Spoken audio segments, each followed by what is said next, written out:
And I thought I'd just throw out my initial review of the new Elder Scrolls Online expansion, Morrowind. And I come at this from a very casual player point of view. I'm not like a dedicated Elder Scrolls Online player.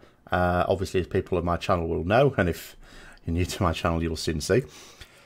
But it's a game I do like to play on a casual basis when I can, and I am determined to do that a bit more often. So what is new with Morrowind? Well, the first thing, fairly obvious, that you're going to zone in on is the new class, the Warden. So in order to try this out, and although the game developers are making a big thing about, oh, it's coming out in a few weeks' time, it's out now. You know, if you'd bought the game in advance of the official release, you can play it now, which means it's basically out now. It's out as soon as you want to buy the game.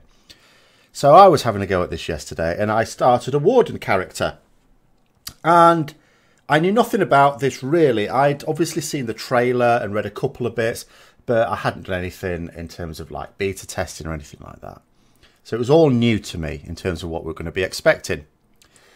So a quick look through the trees, the talent tree, so to speak, or the skill lines of the Warden class, and a couple of things of interest.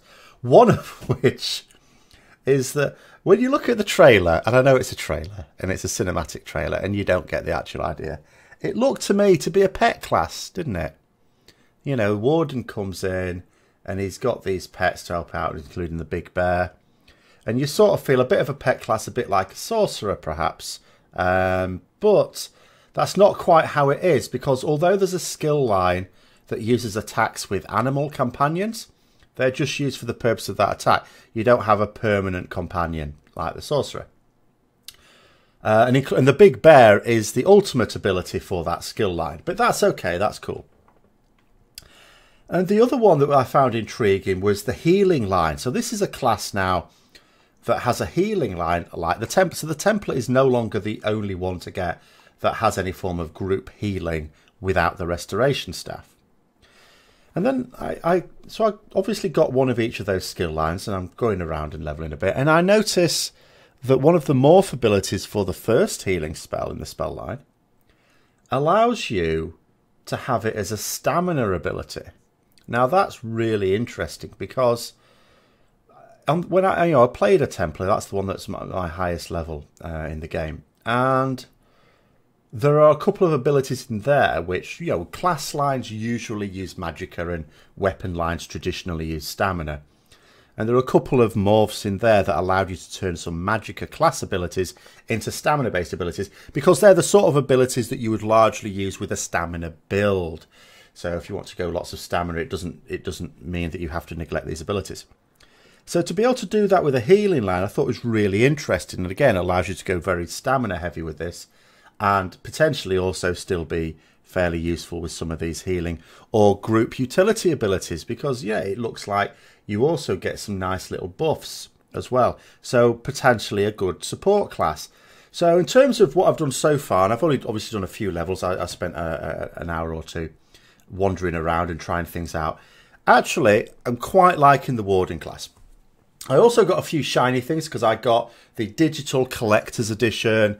So we got a new mount, which is like a dwarven mount. We're not mounting a dwarf, but it's a horse with some very nice barding, really. Some very nice like gold barding type effects. And this is a very nice looking mount. So nice, in fact, that you saw it everywhere. Everyone seemed to be up on this thing, riding around. And there's a matching dog with similar gold ornamental bits on its back. Not quite sure about this one, I have to say. Not entirely sure about that. And then you get a usual few other things as well, like some experience scrolls, some map scrolls, and a deck of dwarven cards. So you sit down there to get the things out of there, and I got a goat pet. That's fine. Yeah, nice little goat pet. But onto the game itself. So what's my experience of the new zone? So we've got the island of Vardenfell, and when I rolled my Warden, and I rolled it for Ebonheart Pact, and expecting to find myself in the Nord starting area, but I found myself on Vardenfell. So there's this weird thing where if you create a new character, and you can do your questing straight away there. So that allowed me to experience some of the questing there. Now this is actually one of my negative feelings review-wise, because obviously it's introducing to a certain amount of story, but what I found was that I spent a long time just going to NPCs, they send me somewhere else, they send me somewhere else, and just going around and around and around, and it was a long time before I had to see any combat. That was disappointing. In fact, it was over half an hour before I had to kill anything. And I say had to kill anything, that's not to say it took me half an hour before I did sort of kill something. There was one little bit of a quest where, okay, it sent you into some little tunnels, and there were some mobs there, but so many players there that you didn't have to really kill them. But even that aside, most of it was the sort of stuff where it had nothing to do with other players around. There was just not, you were just doing errands. You were just going to one NPC, then going to another, and then to another, and then back to another, and so on, as you're starting to learn about, I suppose, the overall quest. After that, I mean, it looks like it sort of opens out and gets back much more into a RPG, but also combat type mix, a nice healthy mix of the two sort of things, and that's all good. And there is another thing where there's like bounties, effectively, like a daily thing where you can pick up a couple of bounties or jobs that other people want doing that in Vivek City, and you go out and kill things. I mean, the first one I went to, didn't really, well, I sort of did look at the bars and then thought to myself, I wonder, not having played the game for such a long time properly, and certainly not having played this class, know what I'm doing, and of course being a really low level, so limited number of skills anyway, so I got my head kicked in. But of course, especially on a day when, I suppose the advantage of things like this is because other people would have the same ones, you're not going to wait that long for someone else to come along and kill them, or even just ask in general if someone else wants to come along and kill them. So I got involved in that. Did nearly die still. I should have just kept quiet. I was just making sure that I got the tag on the mob I needed. It was only one mob out of these ones. But that was a good, we made up for it. I was complaining at this point. I've not really seen much combat, and all of a sudden I'm getting loads of combat. So no complaints anymore there. And then the other one was in a delve, so that was fun as well there. I always quite like those as well. And then another feature on Vardenfell is you've got another way of getting around are these like giant bugs. And you go up the tower and an NPC will say, well, we can transport you to one of these two cities. And the idea is it allows you to get to a new place where if you were to ride there, not only would it take a long time until you've obviously discovered the way shrines, but you do that by getting there, but also there could potentially be some hazardous terrain in the way and make it quite tricky. So these things will transport you there immediately. The only issue is that I've seen several of these NPCs, so there's multiple of these about, but each NPC only offers to take you to one of two locations, and there are more than two locations where these things go to and from. So it's a really weird way of doing the network for it. You can't just go wherever you like. And the other thing I noticed, and just maybe me, but I sort of knew where I wanted to get to, and I sort of knew this bug might take me close to one of them. But because when I looked at the map, it said we can take you either here or here, and I didn't know where they were, and I couldn't see it on the map. Maybe this is something for people who played the actual Elder Scrolls Online Morrowind, who would be familiar with these place names. I don't know. I've not played any of the previous Elder Scrolls games, so, whether it's something to there give people who did play that game, I know where they are, and all the rest of us just have to discover it or what, I don't know. But that seemed a little bit weird. But it also seemed weird, as I say, that they'll only take you to one of two. Then you go to the next NPC, and it's the weird thing is, you take a bug to one place, and then you talk to the NPC at that same place, and it won't necessarily be able to send you back to where you've just come from. It might be two other places. And I'm sure it's not random, but it's just weird. It's weird how it works from that point of view. But nonetheless, it does allow you to get about and get to the places you want to go to, even if it is by a little bit of trial and error. And then, of course, you can learn the way shrine, and then you're sort of set. Now, all in all, of course, I've only played a few hours of it, but I'm finding it quite fun. Apart from, as I say, that initial bit of quest line, where you basically didn't do a lot. It was just exposition, really, and that's all it was for quite a while.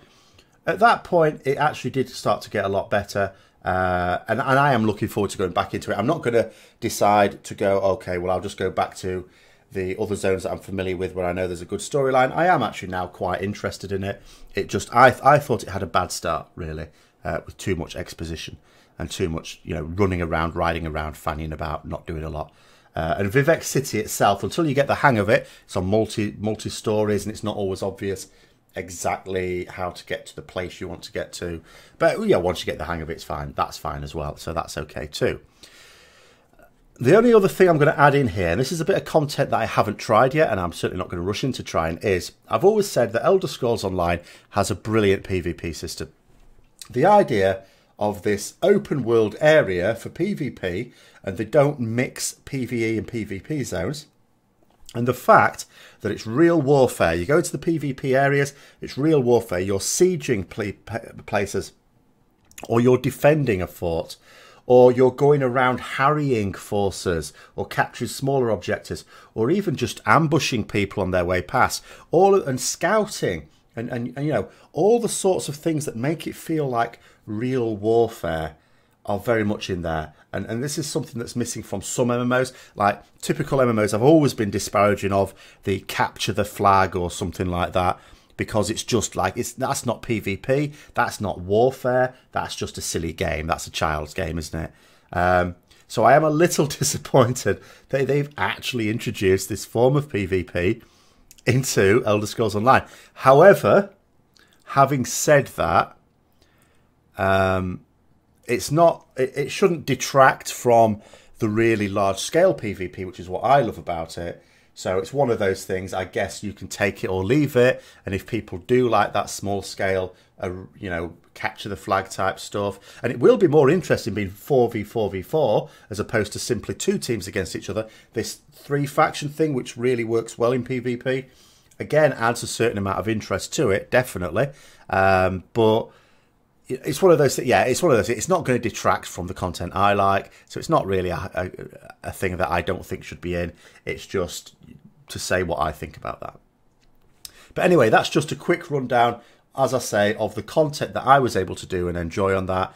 So far, I would say very positive. They also have changed some of the skill lines around, I noticed, just as a last little thing, which meant that skill points have reset, because like on the bow, I noticed the first skill to unlock is snipe, which is really good because everyone who's going to use the bow is going to want snipe.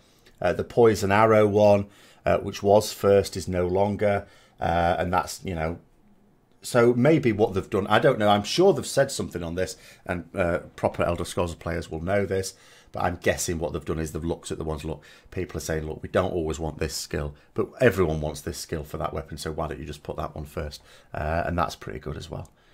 So all in all, I'd say pretty positive review, and I may follow it up with another one in a few weeks' time when I've tried a bit more on it. But until next time, thanks for listening, and I'll see you later.